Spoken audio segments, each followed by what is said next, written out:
Sur cette chaîne, vous allez découvrir tout ce dont vous avez besoin pour réussir dans le trading. Mais il est intéressant de quand même comprendre les différences entre trading et investissement, car des fois la limite peut être floue.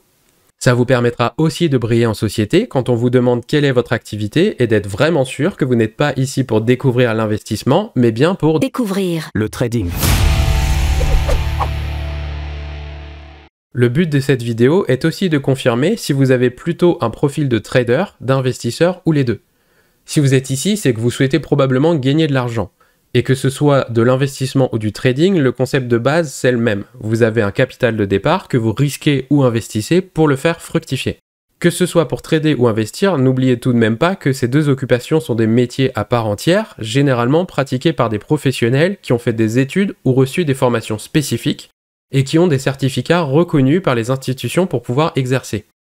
Je vous parle rapidement de ça pour deux raisons. La première, c'est que si vous voyez une vidéo sur le net vous promettant de gagner X euros par jour, c'est une arnaque. Si quelqu'un vient vous proposer un investissement, c'est une arnaque. Absolument tout ce que vous pouvez trouver ou qu'on vous propose pour gagner de l'argent facile est une arnaque, car malheureusement, l'argent facile, ça n'existe pas. Donc, la meilleure façon de faire fructifier votre argent prudemment est d'aller voir votre banquier ou une banque spécialisée. L'autre option, bien sûr, c'est de le faire nous-mêmes, et c'est pour ça qu'on est ici. Ce n'est pas de l'argent magique non plus, mais au moins, tout ce que vous gagnez, c'est seulement grâce à vous et à vos efforts, et en plus de gagner de l'argent, vous prenez une bonne dose de satisfaction personnelle pour votre ego. La seconde raison que je voulais mettre en évidence par rapport aux professionnels du secteur, c'est que nous sommes des amateurs éclairés, ce qu'on appelle investisseurs particuliers ou retail dans le jargon. Vous avez sans doute déjà vu plusieurs fois ces chiffres, mais je vous les rappelle au cas où. Plus de 80% des investisseurs particuliers perdent de l'argent. Il ne nous reste donc plus qu'à faire en sorte d'être dans les 20%, mais sachez que si ce chiffre est si bas, c'est parce qu'on ne joue pas à armes égales avec les professionnels. Les professionnels gagnent toujours ou presque, donc statistiquement, ceux qui perdent toujours ou presque, ce sont les particuliers. Voilà, je voulais pas casser l'ambiance, mais je trouvais ça important de faire un rapide point là-dessus, car il faut garder à l'esprit que statistiquement, vous partez perdant, mais qu'avec suffisamment de travail et de persévérance, vous deviendrez gagnant. Et ce domaine, c'est totalement binaire. Soit vous perdez de l'argent, soit vous en gagnez. Il n'y a pas vraiment de milieu. Au début, si on compte pas les coups de chance et qu'on fait bien la moyenne sur plusieurs mois, vous serez forcément dans le camp des perdants. Mais si vous comprenez comment cet univers fonctionne, que votre stratégie et votre money management sont exemplaires, vous passerez dans le camp des gagnants, et ça pour toujours.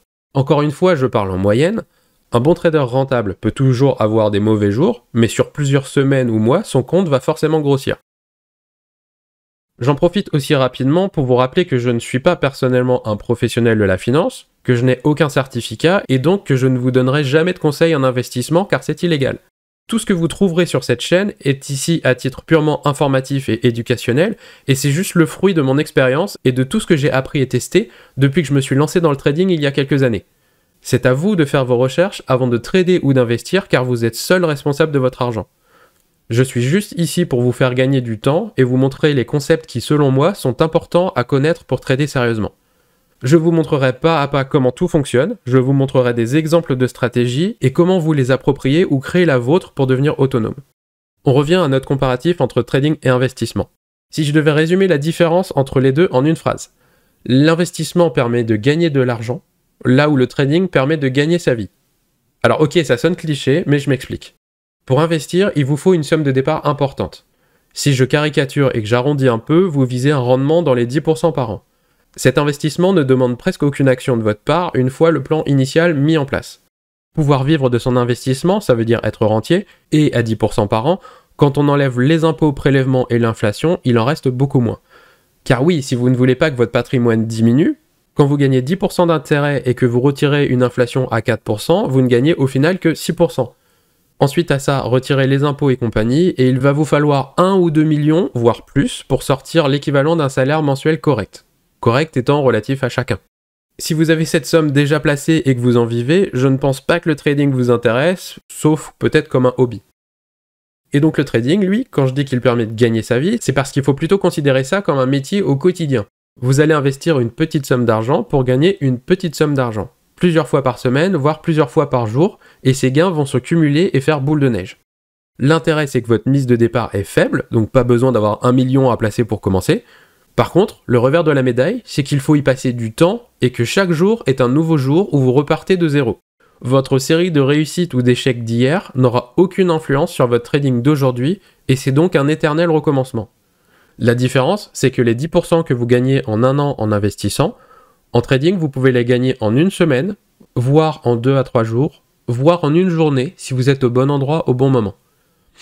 Attention cependant, vous pouvez aussi les perdre tout aussi vite, voire plus rapidement encore, si votre gestion du risque est mauvaise. On reparlera plus tard de cette gestion du risque, mais c'est très important. Une autre des principales différences entre trading et investissement, c'est l'horizon de temps utilisé. En partant du plus court au plus long, on commence par le trading. Si on effectue une opération de trading, donc on achète quelque chose et on le vend, sur quelques secondes ou minutes, on parle de scalping, de trading ultra court terme. Si on effectue un trade sur 1 heure ou 2, on parle de trading court terme. Si c'est sur plusieurs heures, entre le matin et le soir, on parle de day trading. Si le trade s'étale sur plusieurs jours, on parle alors de swing trading. Si l'opération est sur plusieurs semaines, on commence à entrer dans les eaux troubles qui séparent trading et investissement, mais pour ma part, je considère ça encore comme du trading, mais long terme. Si par contre on effectue l'opération sur plusieurs mois voire années, ce n'est plus du trading mais de l'investissement, sauf exception. Ce qui fait qu'un trade est plus rapide qu'un investissement, c'est que chaque trade va avoir un objectif.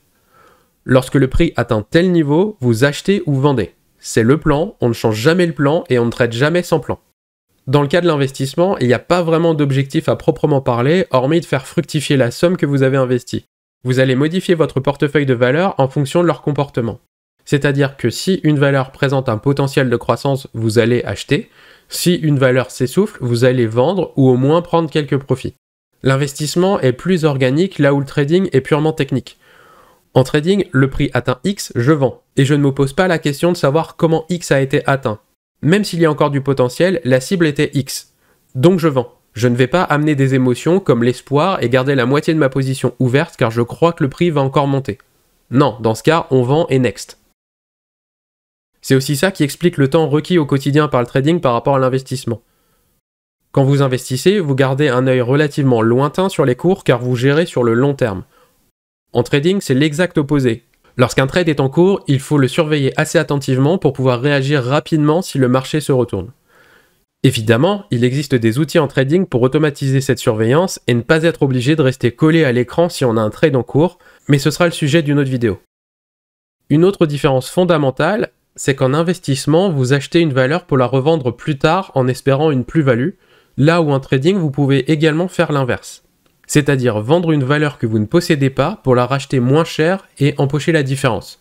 C'est ce qu'on appelle le short. En trading, vous allez donc pouvoir gagner de l'argent que la bourse monte ou descende, ce qui permet de trouver des opportunités intéressantes sur les marchés en permanence. Une autre différence importante entre l'investissement et le trading, c'est que l'investissement est relativement simple, avec des grosses guillemets autour de relativement. En investissement, le seul moyen de tout perdre si vous achetez des actions, c'est que la société disparaisse de la bourse, suite à un dépôt de bilan par exemple, et que vos actions ne valent plus rien. Il peut y avoir demain la pire crise mondiale, le cours des bourses peut chuter de 80%, si vous gardez vos actions, il y a de fortes chances que dans 10, 20, 30 ans, elles valent plus cher que votre prix d'achat. Enfin, sauf si tout le système financier s'effondre pour de bon, dans ce cas vous perdez tout ce que vous aviez investi, comme le reste des investisseurs à travers le monde. Je prends comme exemple les actions, mais admettons que vous ayez investi dans les crypto-monnaies, ça marche pareil. Si j'ai investi dans du Bitcoin à 67 000 $ en novembre 2021, j'étais relativement déçu quand il était à 16 000 $ un an plus tard. Mais si je l'ai gardé plusieurs années, comme un investissement, à partir de mars 2024, j'ai des occasions de revendre en profit. Voyons ça d'un côté trading maintenant.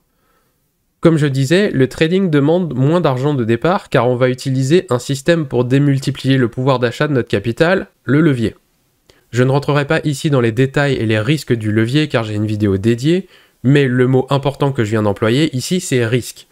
Si je reprends mon exemple de Bitcoin acheté à 67 000 $ en 2021, si à l'époque j'avais ouvert un trade avec du levier en misant à la hausse, j'aurais perdu tout mon argent bien avant que le prix chute à 16 000 $ et mon compte de trading serait vide aujourd'hui. En parlant de risque, il est bien présent que ce soit en trading ou en investissement, mais ce n'est pas le même risque. En investissement, vous placez votre argent et vous attendez. Un crash, pouf, vous perdez 50%. Vous attendez encore, les cours remontent et normalement, si tout va bien, vous les récupérez. Mais techniquement, à un moment, vous aviez perdu la moitié de votre argent, et donc le risque est réel. Si vous deviez absolument récupérer votre argent à ce moment, vous auriez effectivement perdu la moitié, et ce, définitivement. Pour le trading, c'est totalement différent. Si vous gérez mal votre argent, votre risque, votre levier et donc la taille de vos positions, vous pouvez tout perdre en quelques secondes. Par contre, en contrepartie, vous pouvez vivre le pire crash financier de l'histoire. Si vous n'avez pas fait n'importe quoi, vous perdrez juste une petite fraction de votre capital. Même si la bourse plonge de 20% en 10 minutes, avec les bons outils et la bonne gestion du risque, vous ne perdrez que 1% de votre capital, voire moins. Je veux juste bien réinsister sur le fait que trading comme investissement sont risqués, mais qu'en trading, votre risque est beaucoup plus maîtrisé à l'instant T qu'en investissement. Par contre, l'argent perdu en trading l'est irrémédiablement, ainsi que l'argent gagné. Là où en investissement, si on ne vend pas, il suffit d'attendre que la valeur remonte, que le crash passe. Ceci dit, ça peut tout de même prendre quelques années, voire ne pas arriver si l'entreprise a fait faillite entre-temps. En trading, vous n'attendez pas. Si vous aviez raison, vous gagnez. Si vous aviez tort, vous perdez. Mais il n'y a aucun moment où votre trade restera ouvert en attendant que ça remonte. Enfin, techniquement, rien ne vous empêche de le faire, mais cette pratique, c'est 100% de chance de perdre tout votre argent en quelques semaines ou quelques mois si vous avez de la chance. Je voulais rapidement aborder la partie psychologie et stress, mais je ferai également une vidéo détaillée sur le sujet. En 2 mots, pour l'investissement, le stress, c'est un peu une affaire personnelle. Est-ce que voir votre portefeuille à moins 30% vous fera transpirer ou pas? Ça dépend vraiment de votre horizon d'investissement et de la raison pour laquelle vous êtes en perte. Si c'est à cause d'un ralentissement économique mondial global, ça devrait aller. Si par contre c'est parce que vous avez misé sur les mauvaises valeurs, là c'est plus embêtant. Le trading, contrairement à ce que la majorité des gens croient, n'est absolument pas stressant. Enfin, ne doit absolument pas l'être. Si vous tradez déjà et que vous êtes stressé lorsque vous le faites, c'est que vous ne tradez pas de la bonne façon, sans plan solide, ou que votre gestion du risque est à revoir. Le bon trading, c'est un trading ennuyeux, prévisible, sans adrénaline. Il faut trader avec détachement et simplement appliquer le plan qu'on a passé du temps à tester et peaufiner, sans dévier des règles que l'on s'est fixées en amont, et c'est ça la clé de la réussite. On reverra tout ça afin d'enlever toute cette partie psychologique qui est la principale source d'échec en trading, car le trader qui échoue a pourtant raison la plupart du temps sur son analyse technique. C'est la gestion du trade en lui-même et la psychologie autour de celui-ci qui est la source de l'échec. C'est tout pour aujourd'hui. Dans la prochaine vidéo technique, on apprendra enfin à lire une charte, et dans la prochaine vidéo théorique, on va parler budget pour que vous puissiez savoir de combien d'argent vous avez vraiment besoin pour commencer, et vous verrez, c'est sans doute moins que ce que vous pensez.